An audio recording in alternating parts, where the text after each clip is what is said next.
الحمد لله رب العالمين الذي أمرنا بالدعاء فقال وقال ربكم ادعوني أستجب لكم فوعدنا بالإجابة فقال وإذا سألك عبادي عني فإني قريب أجيب دعوة الداعي إذا دعان والصلاة والسلام على رسول الله الذي وعدنا بالإجابة عندما ندعو إلى الله سبحانه وتعالى فقال من ضمن دعائه في أسماء الحسنى اقتداء من أصحابه صلى الله عليه وسلم أرأيت ماذا دعوت فقد دعوت بأسمائه الأعظم إذا دعي بها أجاب وإذا سئل بها أعطى اللهم صل وسلم وبارك على رسولك الكريم النبي الأمين وعلى آله وصحبه وأمته إلى يوم الدين أما بعد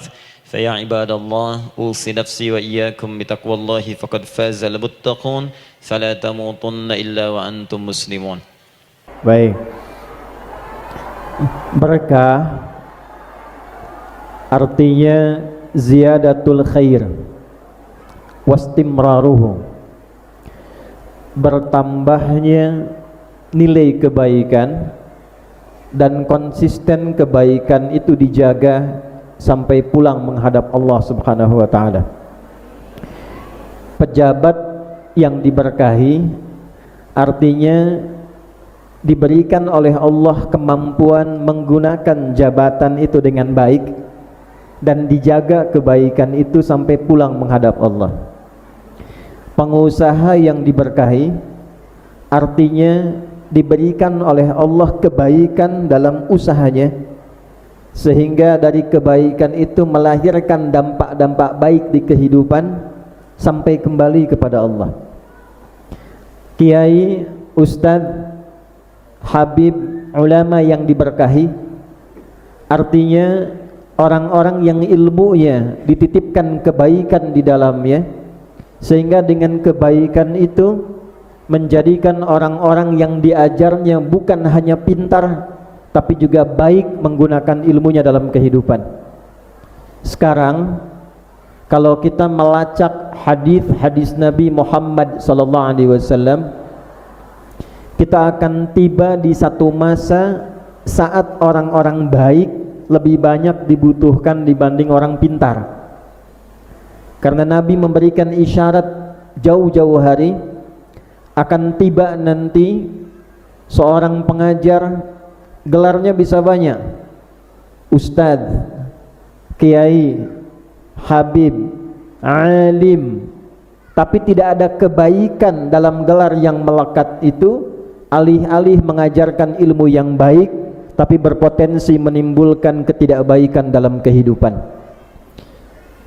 Innallaha la yaqbidul ilma intiza'an yantazi'uhu minal ibad walakin yantazi'uhu biqabdil ulama hatta idza lam yabqa 'alimun, riwayat lain yubqi 'alima ittakhadhan nasu ru'usan juhala fasu'ilu fa'aftau fadallu wa adallu.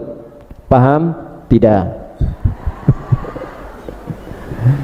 Allah itu satu saat nanti kalau ingin mengambil ilmu tidak akan mengambil secara langsung tapi akan mewafatkan ulama yang pintar yang baik-baiknya sampai tiba-tiba muncullah sosok-sosok yang diustadzkan, yang diulama-ulamakan padahal tidak punya kapasitas dalam mengajar.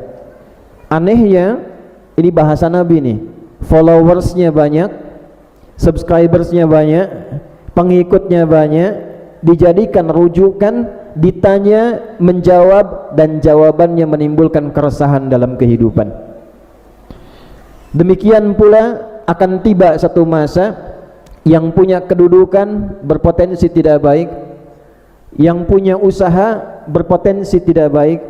Jika bergabung keseluruhannya maka musibah akan terjadi di tempat itu.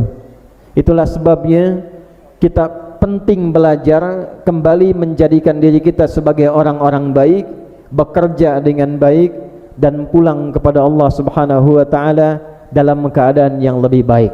Dan insya Allah yang berkumpul di masjid ini sepanjang yang saya tahu, insya Allah semuanya orang-orang baik. Bapak Ibu sekalian, mengapa Isra Mi'raj itu penting? Hingga ditampilkan dalam Al-Quran menjadi satu nama surah dari 114 surah. Imam Muslim memberikan subtopik khusus 54 topik. Satu topiknya ada 96 subtopik Kitabul Iman. Di antaranya subtopik yang ke-76, 4 halaman, dari halaman 74 sampai 78 itu khusus pembahasan tentang Isra dan Mi'raj. Syekh Safiyur Rahman Al-Mubarakfuri menulis kitab sejarah tarikh, mendapat penghargaan dari King Faisal terbaik di zamannya, namanya Ar-Rahiqul Makhtum, dan di halaman 132 memasukkan pembahasan Al-Isra dan Mi'raj. Syekh Mutawalli Asy-Sya'rawi, seorang ahli tafsir, diakui di muka bumi, namanya istimewa. Beliau berceramah tentang sejarah, jadi buku namanya As-Sirah An-Nabawiyah. Di halaman 291 sampai dengan 305 memasukkan bab tentang Al-Isra dan Mi'raj. Jadi ulama dulu sudah menempatkan pembahasan ini menjadi penting. Ulama kini mendokumentasikan pentingnya pembahasan Isra Mi'raj itu dalam beragam kitab. Jadi kalau pemerintah kita menetapkan Isra dan Mi'raj sebagai peringatan yang harus dipelajari, itu anugerah yang Allah berikan untuk bangsa kita. Isra dan Mi'raj ditetapkan oleh Allah melalui turunnya surah 17. Di ayat yang pertama, melahirkan satu keputusan dengan 17 amal. Surahnya surah ke-17, amalnya 17. Bismillahirrahmanirrahim. Subhanalladzi asra bi'abdihi laila minal masjidil haram ilal masjidil aqsa alladzi barakna hawla. Fokus, ini intinya. Linuriyahu min ayatina innahu huwas sami'ul basir. Maha suci Allah yang telah menganugerahkan secara istimewa dengan memperkenankan Rasul terbaiknya Nabi Muhammad sallallahu alaihi wasallam untuk melakukan perjalanan malam Isra dari Masjidil Haram ke Masjidil Aqsa dalam sekejap, yang wilayahnya diberikan banyak keberkahan. Linuriyahu min ayatina. Kemudian berlangsung proses Mi'raj. Tujuan Isra dan Mi'raj ini, kata Allah, tolong catat ini, linuriyahu min ayatina, untuk menunjukkan kepada Nabi Muhammad dan seluruh umatnya tentang ayat-ayat kami. Innahu huwas sami'ul basir, sungguh Allah lah yang maha mendengar dan maha mengamati dengan dalam. Di titik ini kita akan mulai pelajaran kita. Anggap yang tadi muqaddimah, dan ini inti tausiah kita mengenai Isra dan Mi'raj. Bapak Ibu sekalian, Allah mengatakan dalam Al-Quran, inti Isra Mi'raj itu ayat. Intinya apa? Bu, apa intinya Isra Mi'raj? Sekarang pertanyaannya, apa artinya ayat?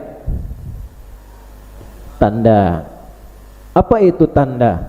Ayat. Saya izin berdiri ya Pak, Bu, Ibu-ibu, ingin kelihatan ya. Di dalam bahasa Arab itu ada 3 kata. Ada berapa? 3. Satu, ada yang disebut dengan alamat.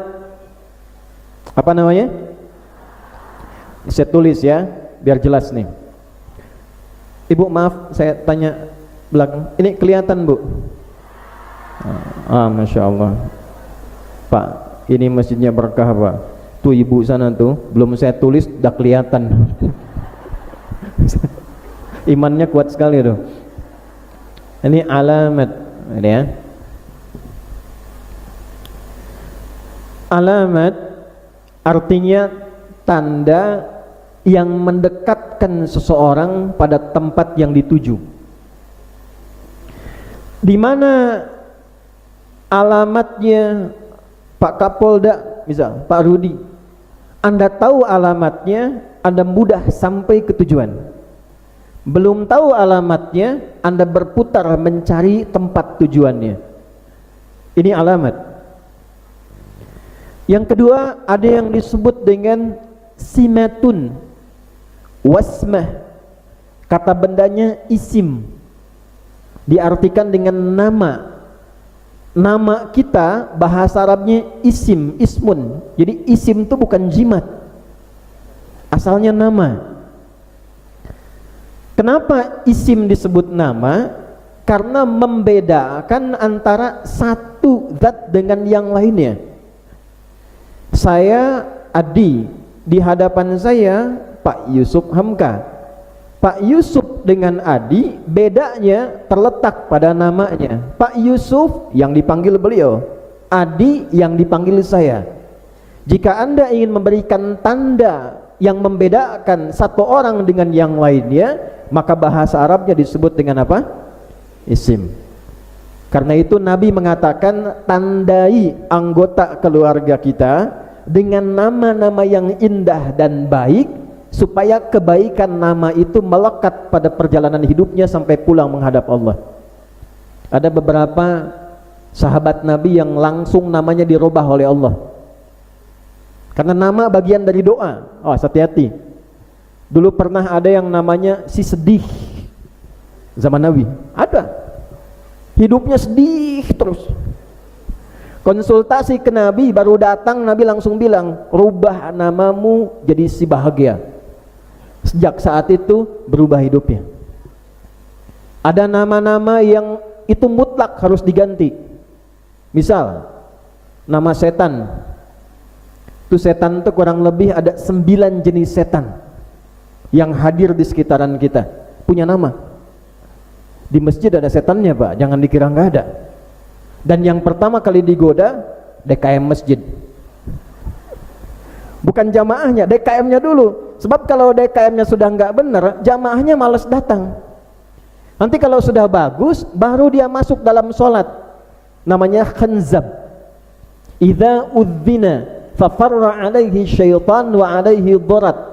Kata Nabi, kalau azan dikumandangkan, setan ini saking bencinya suara azan, lari terbirit-birit sampai tutup hidung, bukan telinga. Dia menggambarkan kalaupun azan ada baunya, saya nggak mau cium. Makanya kalau ada orang walaupun jarang ke masjid atau nggak pernah sholat, dengar azan itu bisa sadar, Pak sudah azan Pak, karena setannya lari. Fa'idha tuwiba, kalau azannya selesai, fa'ada, setannya balik lagi. Makanya orang yang disampaikan bisa jawab begini, tenang, baru azan, belum qomat. Balik. Wa idza kabbara, sampai nanti saat takbir, fayaqulu syaitanu, barulah dia bertugas, uzkur kadza hatta la yash'urul musalli kam raqatan yusalli. Orang sholat digodanya itu saat takbir. Sebelum takbir dibiarkan fokus, khusyuk. Tapi begitu takbir, Allahu Akbar, baru kata setan, ingat ini, ingat itu. Pak Bupati begitu takbir, jalan macet sana, hati-hati, ini belum terurai. Masuk semua, hatta la yash'ural musalli kam rak'atan yusalli, sampai ada orang sholat yang tidak sadar, lupa berapa rakaat sedang menunaikan sholatnya. Itu khanzab, setan rumah. Hati-hati Bu. Dasim, perempuannya dasimah tuh. Itu tugasnya khusus untuk memecah belah hubungan suami istri. Itu di Quran surah kedua ayat 102. Intinya isim. 3, saya cepat, ada yang disebut dengan ayat. Ayat ini tidak ada makna lain dalam bahasa Arab kecuali tanda yang mengharuskan orang-orang yang mengetahuinya, mendengar informasinya, membaca beritanya, menjadikan ia lebih dekat hubungannya dengan Allah Subhanahu wa ta'ala. Singkatnya, ayat itu adalah tanda yang mengharuskan kita lebih dekat dengan Allah. Seluruh informasi di Al-Quran disebut dengan ayat. Al-Fatihah 7 ayat, Al-Baqarah 286 ayat, demikian seterusnya. Mengapa disebut dengan ayat? Karena setiap ibu baca Al-Quran, ibu lebih merasa dekat dengan Allah. Setiap bapak dengar bacaan Al-Quran, kita merasa lebih dekat dengan Allah. Wa idza tuliyat alaihi ayatuhu zadathum imana wa ala rabbihim yatawakkalun. Quran surah 8 ayat kedua. Setiap dibacakan ayat, merasa bertambah iman kita, merasa lebih dekat dengan Allah. Ada rumus dalam Quran ditafsir. Jika ada ayat di Al-Quran, di dalamnya tersebut kata ayat, maka semua informasi yang terdapat di ayat itu harus membuat diri kita lebih dekat dengan Allah. Tujuan Isra dan Mi'raj bukan ingin menghadirkan cerita Nabi pernah ke Palestina naik buruk cuma semalam balik lagi, naik ke langit mampir di surga, lapis 1 ketemu Nabi Adam, lapis 2 Nabi Isa dengan Nabi Yahya, lapis ketiga, lapis keempat, lapis kelima sampai ke-7 Nabi Ibrahim, kemudian lihat surga, lihat neraka. Bukan itu maksudnya. Yang diinginkan oleh Allah melalui peristiwa Isra Mi'raj ini, semua umat Nabi Muhammad kenal Allah, dekat dengan Allah, tahu Allah, dan merasa punya Allah. Ini yang paling penting, merasa punya Allah.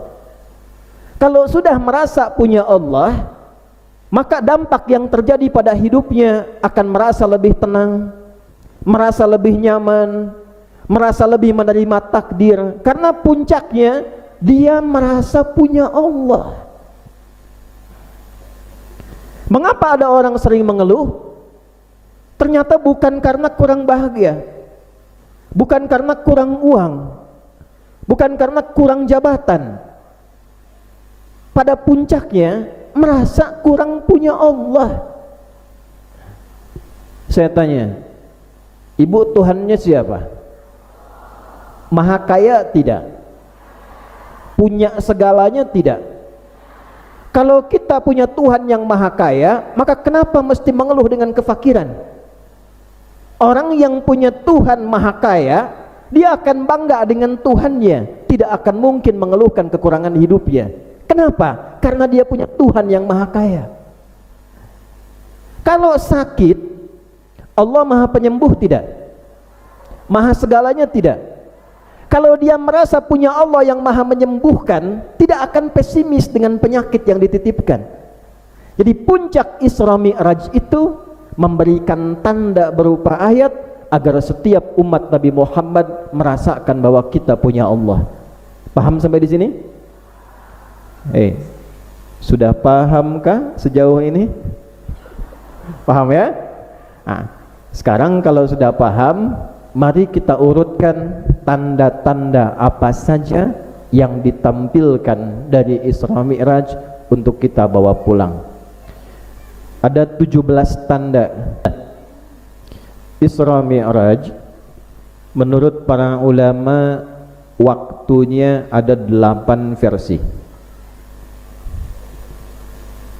Dari 8 ini semua sepakat bahwa yang paling kuat terjadi setelah 2 orang yang paling disayang Nabi itu wafat. Nih, pada bagian ini tolong dicatat untuk yang dititipkan kedudukan, yang dalam usaha sebagainya, karena ini tanda pertama yang paling penting. Bapak Ibu sekalian, saya tanya sebentar. Istri Nabi yang pertama namanya siapa?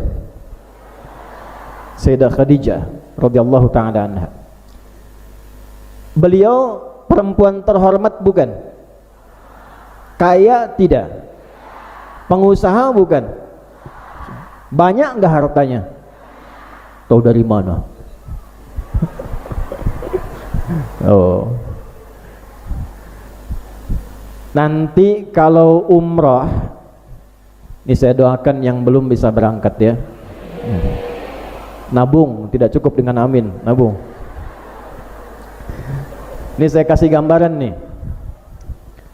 Ini kalau misalnya paling dekat aja, sini Zam-Zam. Ini nempel Sofwa. Ini jalan sini. Ini bukit besar namanya Jabal Kubais, atasnya Istana Raja. Ini bukit namanya Bukit Kehormatan. Siapa yang pegang bukit ini menunjukkan dia punya kuasa. Dulu Nabi Muhammad setelah Isra Mi'raj ini mengumumkannya di sini. Sekarang jadi istana untuk menandakan itu yang punya kuasa. Dari sini kita lurus, belok ke kanan, ketemu pintu 26, depannya pos, ada CCP 1 warna putih sini nih. Lurus, ini pintu 27, gate Nabi, babun Nabi. Di sini awal peristiwa Nabi Muhammad akan diisrakan. Lihat di hadis Muslim, sedang istirahat malam-malam, atapnya tiba-tiba terbuka, malaikat Jibril turun. Ini dari sini, babun Nabi. Cepat dulu, lurus sampai ke ujung sini. Di sini nanti kita akan temukan, ini sampai ujung udah saya hitung, kurang lebih ada 35 kipas angin nih. Udah saya hitung nih, kalau 36 berarti tambah 1. Ini ada pintu Babus Salam, di sini tempat sa'i, Sofwa, di sini Marwah, di sini Nabi dilahirkan, Maulid Nabi, jadi perpustakaan sekarang. Di ujung sini Marwah, begitu selesai sa'i 7 kali keluar. Ini kita keluar dari Marwah, di sini ada toilet. Ini ada bukit di belakangnya panjang, dari sini sampai ke sini. Bukit panjang ini dari sini ke sini itu dulu gudang tempat nyimpannya aset-aset Sayyidah Khadijah. Oh, kalau mau tahu kayaknya beliau tuh. Berumah tangganya di sini. Lahir di sini, berumah tangga di sini. Saking kayanya, oh. Jadi kalau ibu mau usaha, boleh. Perempuan ada yang ahli bidang kedokteran, yang ngajar seperti Sayyidah Aisyah. Ahli keperawatan seperti Sayyidah Fatimah. Menyalurkan hobi boleh, sepanjang tidak mengganggu kewajiban dalam rumah tangga. Yang laki-laki demikian. Tapi poin yang terpenting, tidak pernah ada hasil usaha yang dihasilkan dari niaga beliau kecuali dipersembahkan untuk membantu dakwahnya Nabi sallallahu alaihi wasallam. Nih, ini poin satunya. Apa yang terjadi? Sayyidah Khadijah itu, Bu, sampai dikenang selama hidup Nabi sampai beliau meninggal. Usia 64 tahun 4 bulan, 619 Masehi beliau meninggal, tapi namanya masih disebut dalam mimpi Nabi sallallahu alaihi wasallam. Apa keistimewaannya? Ini pelan-pelan ya. Tidak pernah ada kebutuhan dan kegelisahan Nabi di dalam rumah kecuali menjadi selesai ketika melihat Sayyidah Khadijah. Sebentar nih, Pak, istri Nabi ada berapa?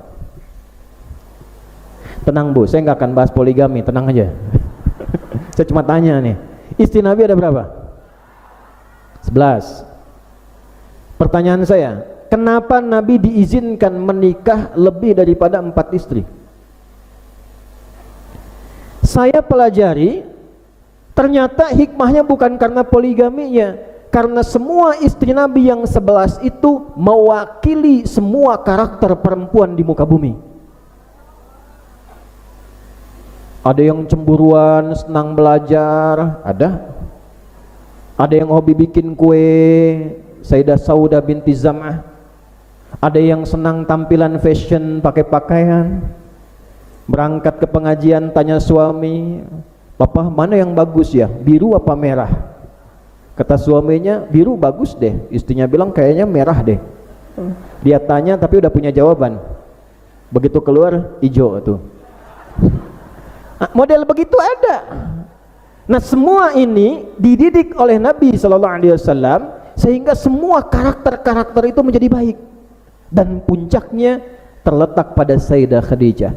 Al-Bukhari nomor hadis yang ketiga, tidak pernah Nabi punya persoalan melihat wajah Sayyidah Khadijah, mendengar kata-kata Sayyidah Khadijah, kecuali berkurang setengah persoalannya dan tenang hatinya.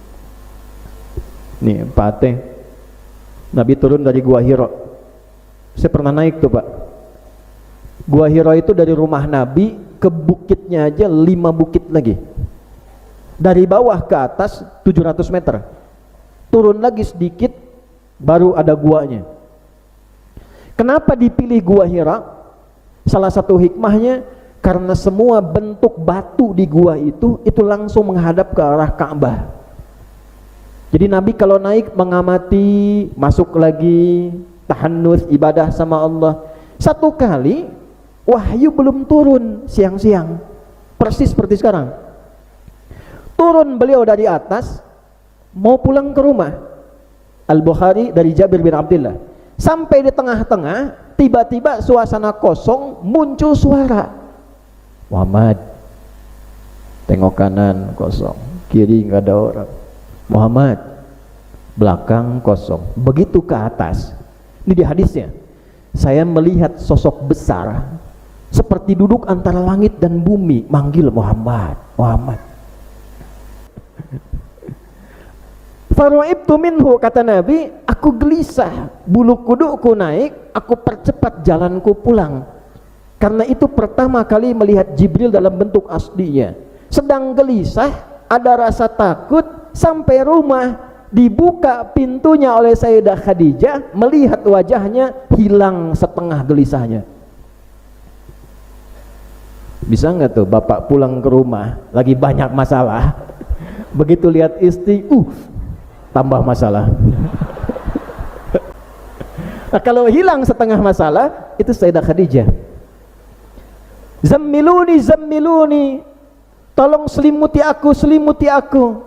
Nabi masuk kamar, kita kan taunya diselimutin. Ternyata dalam sirahnya lengkap, dibisikkan di telinga Nabi, au kama qalat zauji, sayang. Tuh, manggil sayang Pak. Suamiku sayang, engkau itu orang baik, tidak pernah punya musuh, selalu menolong yang lemah, merawat anak yatim, yakinkan pada hatimu yang paling dalam, aku akan selalu bersamamu dalam suka dan duka. Nah, pertanyaannya, ibu praktekin nggak di rumah? Kapan ibu terakhir bilang sayang sama suami? Nah, jadi tanda yang pertama ingin diberikan, pelan-pelan dulu. Ini setiap ada masalah di luar, masuk ke rumah, itu selesai dengan adanya Sayyidah Khadijah. Di luar rumah, jangan dikira nggak ada yang ganggu. Nabi punya jabatan, jabatannya tinggi, SK-nya turun dari langit. Apa fitrah jabatan? Ketika melakukan perbaikan-perbaikan, muncul gangguan. Jadi gangguan itu dihadirkan bukan untuk mengganggu, untuk mengkonfirmasi bahwa kita layak menerima tugas itu. Apa yang terjadi? Muncul sosok paman. Ada yang ganggu Nabi, beliau bukan hanya pasang badan, pasang kepala, pasang lisan, pasang telinga, pasang kaki. Jadi Nabi kalau di luar ada yang ganggu, ada yang tenangkan pamannya. Di dalam ada masalah, ada yang menenangkan istrinya. Di tahun itu dua-duanya wafat di tahun yang sama. Sedih. Nah ini di tahun yang sama, paman meninggal, istri meninggal, Bu. Maka di luar tidak ada yang melindungi lagi, di dalam tidak ada yang mengayomi lagi. Jadi perbedaannya, begitu Nabi keluar rumah, Abu Jahal dengan bangganya langsung, bukan dengan kata-kata lagi, dengan fisik, berangkat ke Taif. Diajak anak angkat beliau, Zaid bin Harithah. Sampai ke Taif, ternyata hoax sudah duluan sampai ke Taif. Anda bayangkan, belum ada Instagram, belum ada Facebook, belum ada YouTube, media sosial belum ada, tapi hoax sudah sampai ke Taif duluan. Jadi hoax itu bukan produk kekinian, zaman jahiliyah pun sudah ada. Jadi kalau Anda bikin hoax zaman sekarang, Anda ketinggalan dan kalah canggih zaman jahiliyah. Sejahiliyah orang jahiliyah, catat tuh. Sejahiliyahnya jahiliyah orang-orang jahiliyah, kalau urusan bikin hoax itu paling top. Dia nggak pakai tasrif, nggak pakai perangkat, belum orangnya datang sudah sampai beritanya. Nanti akan ada si Muhammad pemecah belah, tukang tipu, orang yang suka bikin kerusuhan, memecah di antara masyarakat. Kalau datang ke sana, jangan pastikan dia bisa menetap di sana. Itu dari kalangan orang dewasa sampai anak kecil, Bu. Begitu sampai, mereka bukan hanya menunggu Nabi dengan fisiknya, ada yang bawa batu, siap lontar. Dalam riwayat disebutkan, Nabi dilontar dengan batu, darahnya kena. Dilindungi Zaid, darahnya kena. Ditarik untuk beristirahat. Ya Rasulullah, kita mundur sejenak. Disinilah inti doa itu dimulai. Lihat ini. Begitu duduk, pelindung sudah tidak ada, di rumah sudah tidak ada, datang ke setiap tempat diganggu. Tiba-tiba Nabi duduk, malaikat turun. Ya Rasulullah, mud yadaika ilas sama, angkat tanganmu ke langit.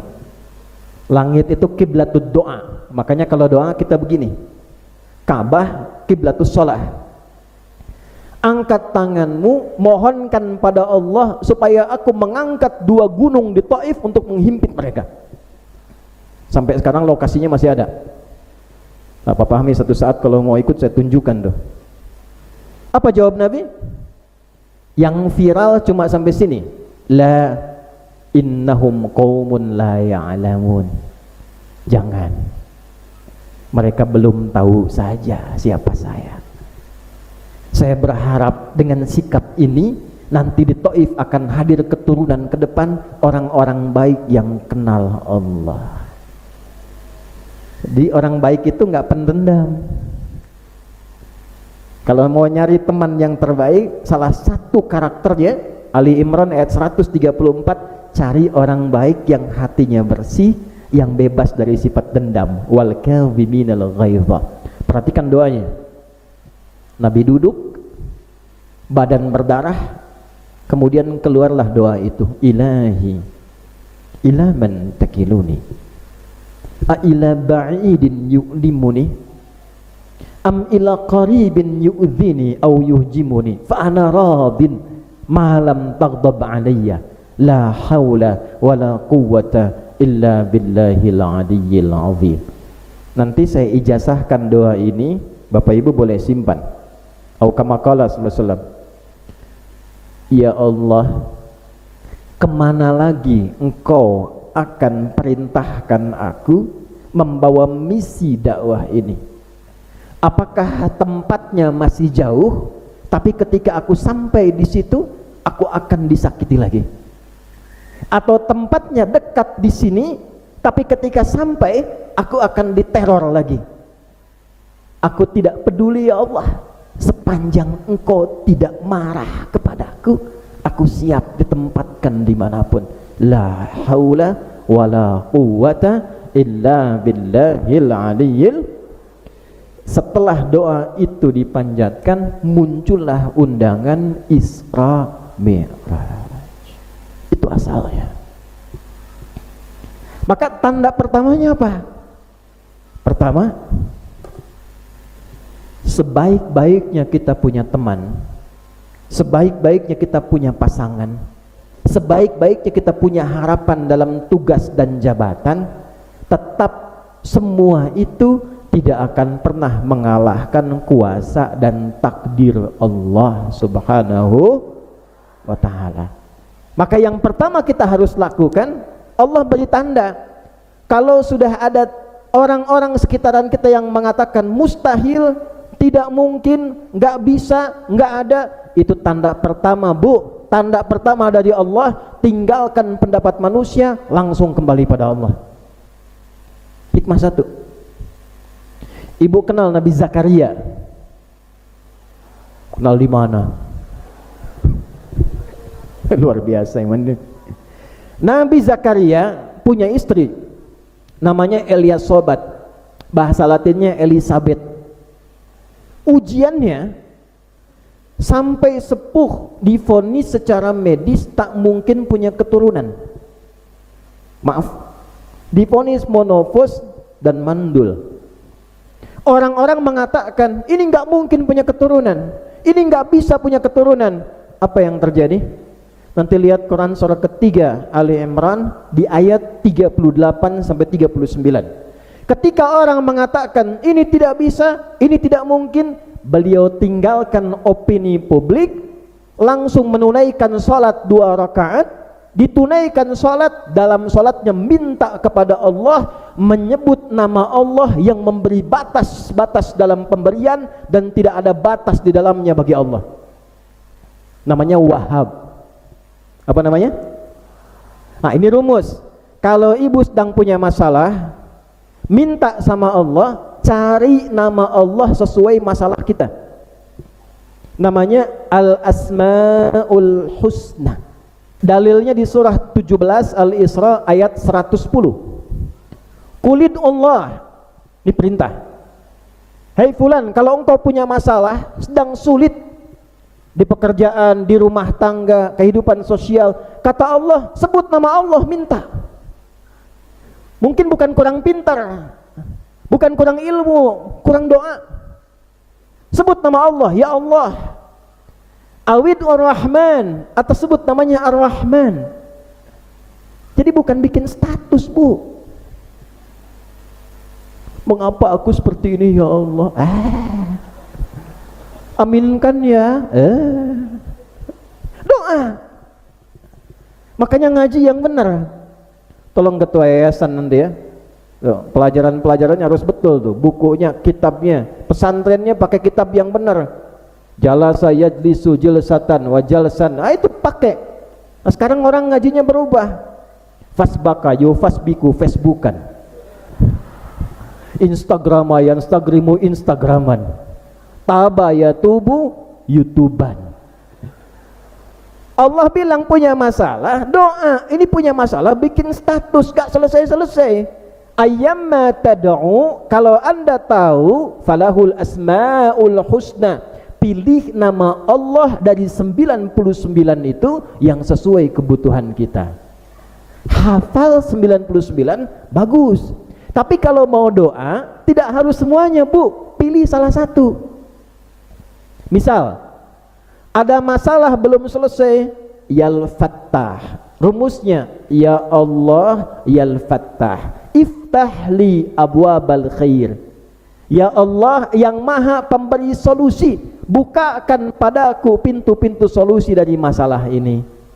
Ada anak-anak mau belajar, ya Allah, Yal Alim. Ya Allah pemilik pengetahuan, mohon berikan padaku tambahan pengetahuan. Ibu punya banyak masalah, pengen sabar, ya Allah, ya sabar, ditanamkan kesabaran. Ibu nggak punya masalah, disebut ya Allah, ya Rahman, ya Rahim, ya Malik, ya Kudus, ya sabar, dikasih masalah. Maka Nabi Zakaria menggunakan kata Wahhab. Hunalika da'a Zakaria rabbah qala rabbi habli min ladunka dzurriyyatan thayyibah innaka sami'ud du'a. Ya Allah, semua berkata aku enggak mungkin punya keturunan. Semua memvonis istriku tak mungkin punya anak. Maka aku mohon padamu yang tidak punya batas dalam pemberian, namanya Wahhab. Memanggilnya Hab. Rabbi habli, Rabbana hablana. Apa yang terjadi? Turun jawaban, langsung dikabulkan.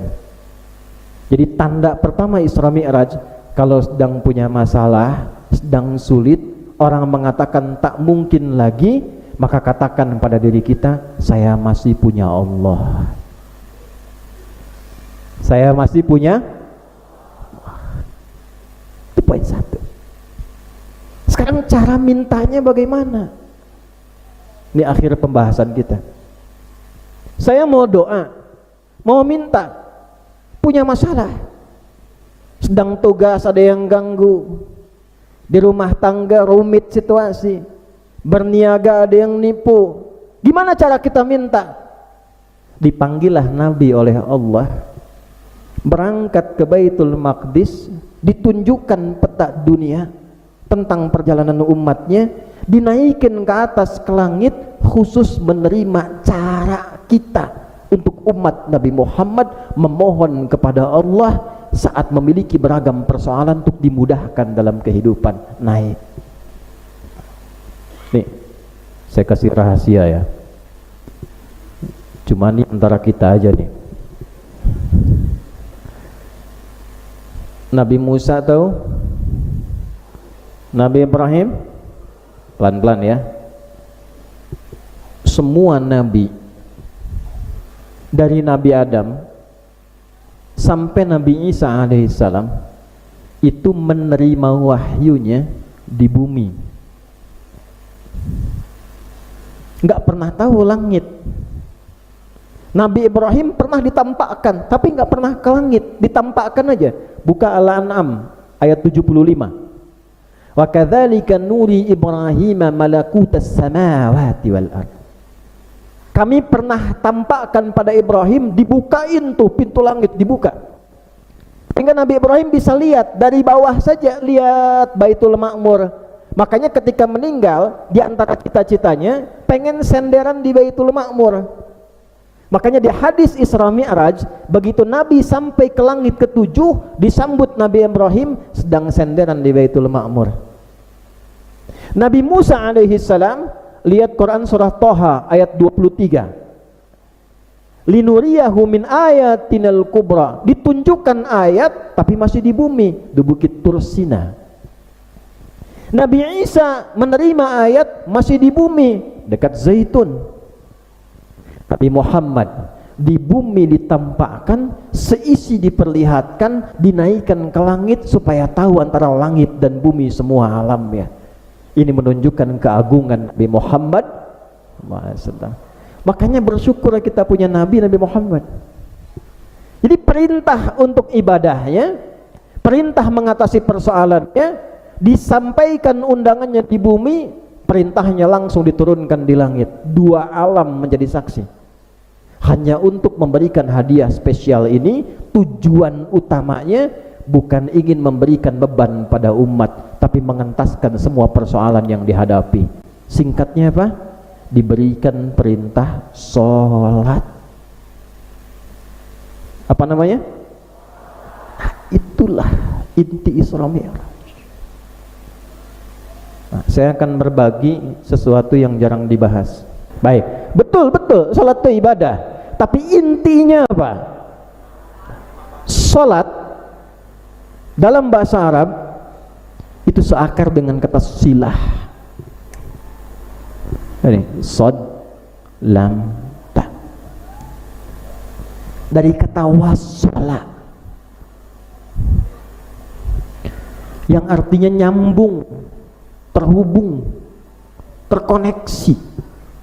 Silaturahim, pertemuan yang menghubungkan kasih sayang, bukan saat kumpul. Jadi supaya nyambung, ibadah yang melatih kita tersambung dengan Allah disebut apa namanya? Salat. Diberikan 17 rakaat, diatur 5 waktu. Nih rahasianya. Kitabnya namanya Asrarus Shalah atau Nadharat fi Ma'anis Shalah. Coba pelan-pelan. Salat pertama namanya apa? Subuh. 2 zuhur. 3 asar, sebentar lagi. 4 maghrib. 5 isya. Ada berapa waktu? Lihat pelan-pelan. Pelan-pelan. Subuh dengan zuhur beda waktu enggak? Beda. Awal bangun dari tidur, matahari sinarnya mulai membelah kegelapan, subuh. Matahari di tengah-tengah, ganti dari subuh, perjalanan pindah waktu siang, zuhur. Zuhur mau habis ke sore, jadi asar. Asar ke menjelang malam, maghrib. Maghrib selesai, muncul malam sebelum tidur, isya. Perhatikan, kenapa kita diminta sholat di setiap pergantian waktu dalam sehari? Ini mahal nih. Setiap ganti waktu 5 kali dalam sehari diminta sholat.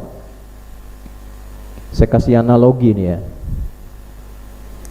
Saya kalau punya koneksi dengan Kapolda, aman nggak di Jawa Barat? Aman. Macet, telepon, Pak macet. Oke, di motor, kawal. Kalau saya punya koneksi dengan Kapolri, aman nggak se-Indonesia? Aman. Coba. Saya punya koneksi dengan Allah. Apa yang tidak aman? Apa yang kurang? Jadi sholat itu diturunkan bukan ingin memberi beban bagi kita, tapi untuk membahagiakan kita. Karena koneksi dengan Allah itu kuat, makanya dimanapun kita beraktivitas kita dijaga, karena kita punya koneksi. Semakin kuat koneksinya, semakin tinggi penjagaannya. Itu maksudnya. Makanya ketika dipanggil sholat, diperdengarkan di telinga kita. Bahasa Arabnya telinga, udhun, jamaknya adzan. Adzan itu asalnya telinga, panggilan yang akan sampai ke setiap orang yang punya pendengaran dan telinga 24 jam gak pernah berhenti. Perhatikan ketika diperdengarkan, hayya 'alas shalah, ayo salat. Kenapa saya salat ya Allah? Hayya 'alal falah. Dengar oleh telingamu nih, hayya 'alal falah. Aku tidak ingin memberikan beban lewat salat, bukan ingin menyulitkanmu. Falah. Apa artinya falah? No, not only happiness, but success and happiness. Sukses dan bahagia. Ada sukses saja tapi kurang bahagia, namanya fauz. 27 kali disebutkan dalam Al-Quran turunannya. Turunannya faiz, faizah, fauzan, faizin, fauzi. Itu orang kalau namanya fauzan, faizin, faizah yang diharapkan sukses dalam hidupnya, walaupun belum tentu bahagia. Kalau bahagia saja belum tentu sukses, namanya fariha. Sifat laki-lakinya farhan, perempuannya farah. Muhammad Farhan, Farah Queen misal. Nah, namanya farah, diharapkan bahagia selama hidupnya, walaupun belum tentu sukses.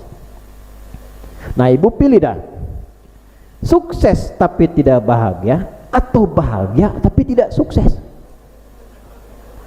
Ya kiawe gampang nabunya, kaya tapi gelisah atau miskin tapi tenang. Tidak ada pilihan ketiga, awas ya. Kaya dan nah, bahasa Arabnya kaya dan tenang, sukses dan bahagia, success and happiness, itu artinya falah. Kalau digenggam jadi aflah, orangnya muflih, jamaknya muflihun. Dipanggil sholat, hayya 'alas shalah, kita nanya, kamu nanya, Kenapa salat ya Allah? Kata Allah, perdengarkan muadzin, hayya 'alal falah, supaya engkau sukses dan bahagia. Bukankah engkau yakin aku yang punya kesuksesan?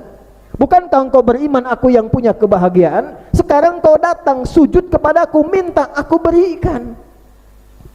Makanya begitu kita mengatakan iyyaka na'budu wa iyyaka nasta'in, hadis qudsiynya mengatakan hadza baini wa baina 'abdi wa li 'abdi ma sa'al. Ini perjanjian antara aku dan hambaku. Kalau hambaku benar dari mulai takbir sampai bacaan Fatihah ini, apapun yang dia minta aku berikan.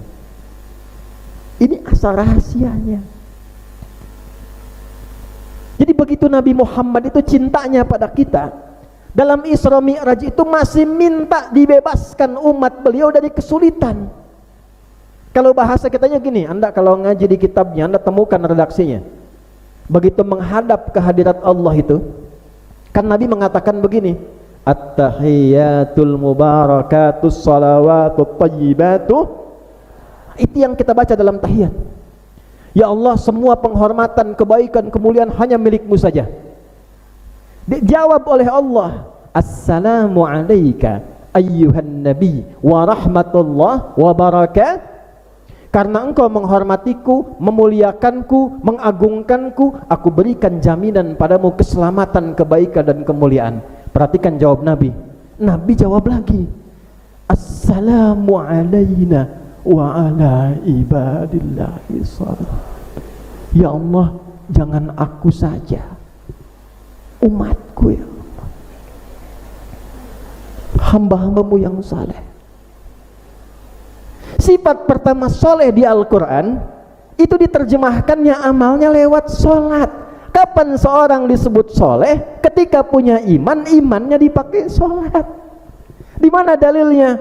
Al-Baqarah ayat berapa? 3. Alladzina yu'minuna bil ghaibi wa yuqimunas. Ketika dikerjakan ayat 5-nya, ulaika ala hudam mir rabbihim wa ulaika humul muflihun. Jadi kalau kita melihat solat sebagai solusi, ketemu Allah pengen dimudahin nih, ketemu Allah pengen dibahagiakan, itu senang dengar suara azan, Allahu Akbar, Allahu Akbar, ya Allah, panggilan kebahagiaan. Ini kunci kesuksesan saya. Nah, orang kalau nggak ngerti ini jadi beban. Allahu Akbar, Allahu Akbar, kakarak duhur asar deh. Jadi masalah.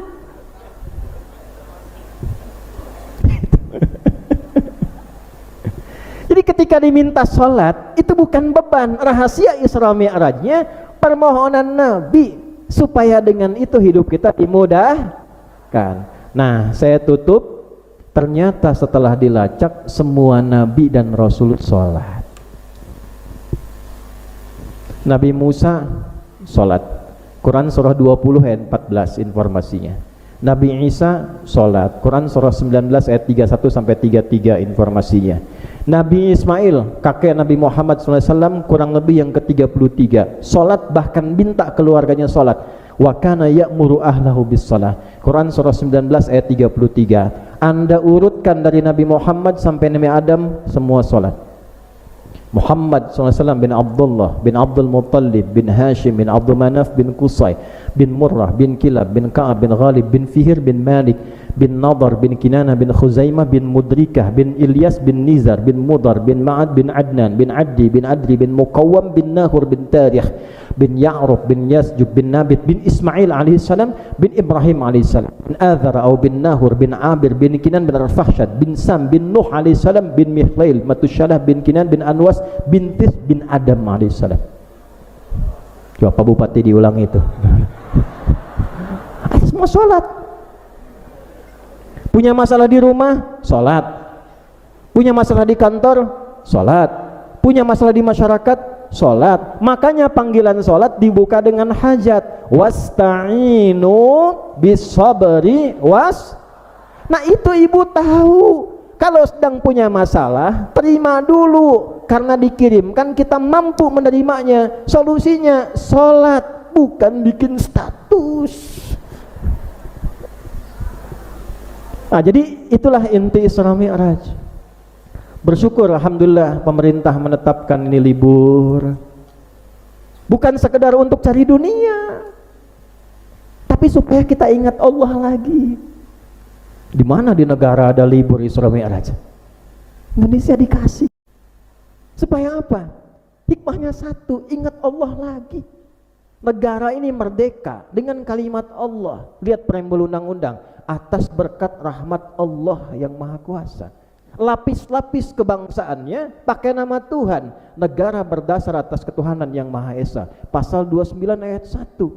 Ini Pak Kapolda yang katanya Tribrata itu nomor satunya itu ketakwaan pada Tuhan yang Maha Esa. Kami polisi negara Kesatuan Republik Indonesia yang bertakwa pada Tuhan yang Maha Esa. Ini pada tentara nih, Pak Dandim nih. Coba Sabta Marga itu kan ada 7. Yang ketiga apa? Kami tentara Indonesia, kami ksatria Indonesia yang bertakwa pada Tuhan yang Maha Esa, membela kebenaran, kejujuran dan keadilan. Di kehakiman ada Pancadharma 5, nomor satunya kami hakim Indonesia yang beriman dan bertakwa pada Tuhan yang Maha Esa. Untuk jadi presiden, wakil presiden 13 syarat, nomor satunya bertakwa pada Tuhan yang Maha Esa. Jadi negeri ini didirikan dengan dasar ketuhanan, dilapisi nilai ketakwaan, dikasih libur peringatan Isra Mi'raj, dikembalikan lagi supaya kenal Allah. Jadi kalau Allah sudah kirimkan, ditetapkan, diberikan peringatan, belum ingat juga dengan cara apa lagi negeri kita diperbaiki. Mungkin musibah yang selama ini belum terkendali, lingkungan, di kerakyatan, di pemerintahan, semuanya bukan karena kita kurang pintar, bukan karena kita kurang hebat, mungkin kita kurang dekat dengan Allah. Oleh karena itu kita kembali lagi, alhamdulillah ini yang terpilih kita nih Pak Obalun jauh-jauh Jakarta, Bang Fahmi jauh-jauh sini Jakarta, teman-teman semua yang lain macet-macetan. Kok bisa Anda terpilih mau datang? Saya anak sakit 5-5-nya, 10 hari saya temani, masih di Lasem, IGD masuk 2. Pak Fahmi telepon, saya iya akan datang cuma untuk hadir ke sini. Anda bayangkan siapa yang menggerakkan? Allah. Kalau kita sudah dikumpulkan di tempat yang baik, di waktu yang baik, berkumpul dengan niat yang baik, dengan semua ini belum juga terdorong untuk kenal Allah, dengan cara apalagi Allah mengenalkan dirinya pada kita. Maka dari itu saya ingin menutup dengan mengajak bersama-sama, mari kita berubah dari pribadi kita menjadi orang yang lebih baik. Doakan bangsa kita, doakan tokoh-tokoh kita, masyarakat kita semua saling menyayangi. Mudah-mudahan dengan itu hikmah Isra Mi'raj tidak sekedar menjadi liburan untuk bertamasya, tapi lebih pada peningkatan spiritual untuk membangun bangsa, negara dalam rangka bertakwa kepada Allah Subhanahu wa taala. Mari kita berdoa, mudah-mudahan doa kita diterima oleh Allah dan diberikan kebaikan untuk kita semuanya. Allahumma taqabbal minna innaka antas sami'ul alim wa 'alaina innaka antat tawwabur rahim. Allahumma nahmaduka hamdan syakirin, hamdan na'imin, hamdan yuwafi ni'amahu wa yukafi'u mazidah. Ya Rabbana lakal hamdu wa lakal syukru kama yanbaghi li jalali wajhikal karim wa li'azimi sultanik. Allahumma salli wa sallim barik ala habibikal karim rasulikal mustafa al-amin sayyidina Muhammadin wa ala alihi wa sahbihi ajma'in. Allahumma inna nas'aluka khaira ma sa'alaka rasulukal mustafa sayyidina Muhammad sallallahu alaihi wasallam. Ya Allah, kami bermohon segala kebaikan yang pernah dimintakan oleh Rasul terbaikmu Nabi Muhammad sallallahu alaihi wasallam. Wa na'udzubika min kulli ma sta'adza bika anhu rasulukal mustafa nabiyuna Muhammad sallallahu alaihi wasallam. Dan kami berlindung padamu dari segala keburukan yang pernah diperlindungkan oleh Rasulmu kepadamu, yaitu Nabi Muhammad sallallahu alaihi wasallam. La tada' lana fi maqamina hadza dzamban illa ghafartah.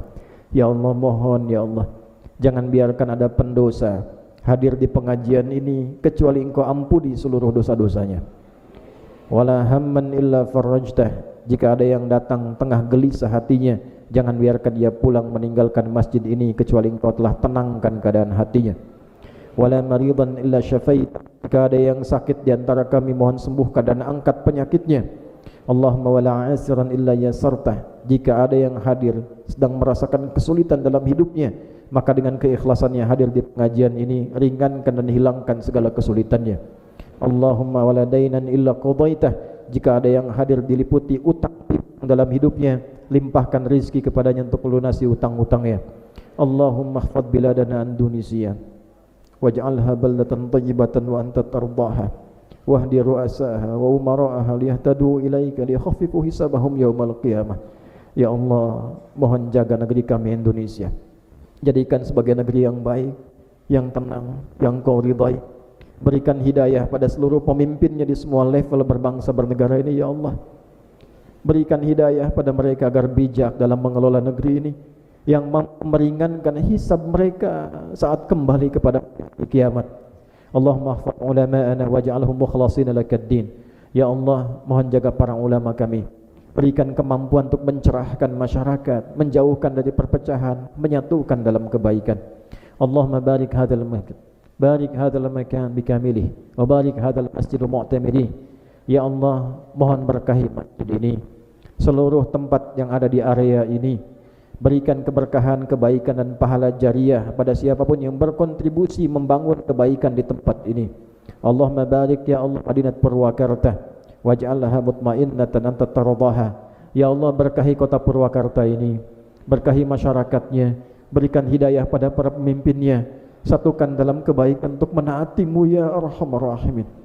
Allahumma ashtaqna bi Rasulillah, Allahumma ashtaqna bi Rasulillah, Allahumma ashtaqna bi Rasulillah, warzuqna ni'mata ya Allah lakuna ma'a Rasulillah. Ya Allah, kami merindukan Rasulullah, kami belum pernah menatapnya, bahkan mungkin bermimpi untuk melihatnya. Maka mohon jadikan upaya kami untuk beramal ini sebagai wasilah untuk bisa menatap dan berjumpa dengan Rasulullah di akhirat kelak. Allahumma ja'al baqiyata hayatina hayatan thayyibah. Ya Allah, bila kami kembali dari masjid ini dan masih memiliki waktu berkehidupan, mohon bimbing kami menjadikan sisa hidup kami lebih baik dalam pandangan-Mu. Wa idza kana hadhi akhir yaum waj'al akhira ayyamina husnal khatimah. Tawaffana muslimin biqauli la ilaha illallah Muhammad Rasulullah.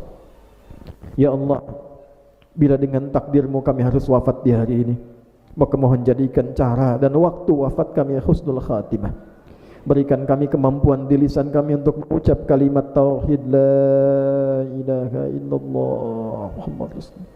Wa ajib kalimatana biqaulika ya ayyatuhan nafsul mutmainnah irji'i ila rabbiki radiyatan maradiyah fadkhuli fi ibadi wadkhuli jannati. Dan mohon jawab kalimat kami dengan panggilan-Mu, hai jiwa-jiwa yang tenang, cepat pulang kepada aku. Aku ridha dengan amal-Mu, Engkau pun akan ridha dengan pemberianku. Pulang jadi aku siapkan surga untuk-Mu. Allahumma ya Allah, Allahumma hdi ya Allah qulubal wasat liyatubu ilaika taubatan nasuha. Ya Allah, di waktu yang baik ini kami mohon berikan hidayah dan lembutkan hati-hati pelaku maksiat bila pun hadir di tempat ini. Lembutkan hatinya untuk bertobat. Ingatkan mereka akan wafat. Berikan hidayah pada keluarga kami, tetangga kami, kerabat kami, dan satukan kami dalam keridhaan-Mu ya Rabbal Alamin. Rabbana atina fid dunya hasanah fil akhirati hasanah wa qina adzabannar. Wassallallahu ala sayyidina Muhammad wa ala alihi wa sahbihi ajma'in. Wa akhiru da'wana subhanakallahumma rabbana wa bihamdika asyhadu an la ilaha illa anta nastaghfiruka wa natubu ilaik. Walhamdulillahi rabbil alamin. Demikian, terima kasih disampaikan. Wallahu muwaffiq ila aqwamit thariq wa basyiril mu'minin. Assalamualaikum warahmatullahi wabarakatuh. Waalaikumsalam.